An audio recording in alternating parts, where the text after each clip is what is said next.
Hello student, now starting with chapter 1, that is rational number for class 8. This is an introduction video. This chapter will be completed in 7 sessions. Let us move into the chapter. What is rational number? Rational number क्या होता है? Rational number समझने से पहले आपको समझना होगा कि नेचुरल नंबर क्या होता है। नेचुरल नंबर ऐसे नंबर होते हैं जो स्टार्ट होते हैं 1 से, मतलब ऐसे नंबर जो 1 से स्टार्ट होते हैं, जैसे 1, 2, 3, 4, 5 एंड सो ऑन। ये सारे के सारे नंबर नेचुरल नंबर होते हैं। इन्हें हम लोग काउंटिंग नंबर भी कहते हैं। आप लोगों ने लोअर क्लास में पढ़ा होगा कि जो स्मॉलेस्ट नेचुरल नंबर होता है वो 1 होता है, क्योंकि वो स्टार्ट वहीं से हो रहा है, और लार्जेस्ट नेचुरल नंबर जो होता है वो इन्फिनिटी होता है। चलिए चैप्टर पे आते हैं।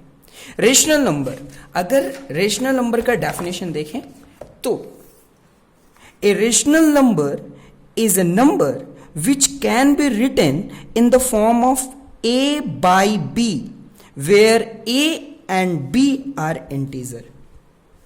रेशनल नंबर ऐसे नंबर होते हैं जिन्हें हम a by b या फिर p by q, ये जो by p by q, इसे by कहते हैं। p by q का मतलब हुआ न्यूमरेटर और डेनोमिनेटर के फॉर्म में अगर लिखे किसी भी ऐसे नंबर जिनको हम लोग न्यूमरेटर और डेनोमिनेटर के फॉर्म में लिखते हैं, उन्हें हम रेशनल नंबर कहते हैं। शर्त यह है कि कभी भी जो डेनोमिनेटर होगा, मतलब जो नीचे वाला नंबर होगा, वो 0 के बराबर नहीं हो सकता। जैसे अगर मैं एग्जाम्पल के तौर पर बोलूं तो 4/6 ये एक रेशनल नंबर है। अगर मैं बात करूं -6/2 तो ये भी एक रेशनल नंबर है, क्योंकि यहां पर a/b और या फिर p/q ये दोनों के दोनों इंटीजर्स से बने हैं। लेकिन अगर मैं लिखता हूं 4/0 तो ये एक रेशनल नंबर नहीं है। क्यों? क्योंकि डेनोमिनेटर में 0 आ रहा है, और कभी भी किसी भी रेशनल नंबर में डेनोमिनेटर 0 नहीं हो सकता। आप अगर देख रहे होंगे तो आपको लगा होगा कि ये तो एक फ्रैक्शन है, तो बिल्कुल ये एक फ्रैक्शन है। जितने भी फ्रैक्शन होते हैं वो रेशनल नंबर होते हैं, और जितने भी natural number, whole number, integer हैं, ये लोग मिलाकर के रेशनल नंबर बनाते हैं। चलिए कुछ प्रॉपर्टी देखते हैं रेशनल नंबर का। रेशनल नंबर की प्रॉपर्टी, तो जो सबसे पहला प्रॉपर्टी है वो ये है कि if numerator and denominator of a rational number is multiplied by same non zero integer, then value of rational number does not change. इसका मतलब क्या है कि अगर न्यूमरेटर और डेनोमिनेटर किसी रेशनल नंबर का अगर मल्टीप्लाई करते हैं, किसी रेशनल नंबर के न्यूमरेटर और डेनोमिनेटर में मल्टीप्लाई करते हैं कोई same non zero integer. Non zero integer क्या होते हैं? नॉन जीरो इंटीजर मतलब ऐसे इंटीजर जो 0 नहीं होगा, उसके अलावा कुछ भी हो सकता है।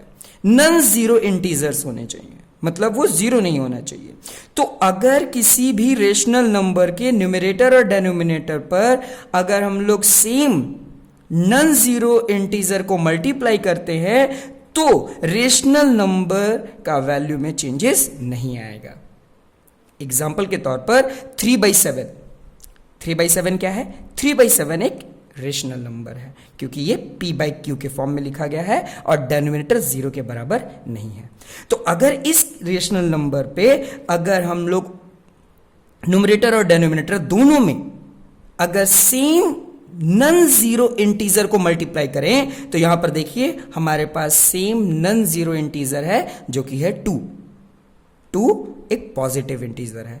तो अगर ये दोनों जो सेम नॉन जीरो इंटीजर है, अगर इस दोनों को न्यूमरेटर और डेनोमिनेटर, न्यूमरेटर कौन है हमारा 3 और डेनोमिनेटर कौन है हमारा 7, अगर इन दोनों पे अगर हम लोग same non zero integer into करें, मल्टीप्लाई करें, तो हमारा जो रिजल्ट आएगा वो भी एक रेशनल नंबर ही होगा।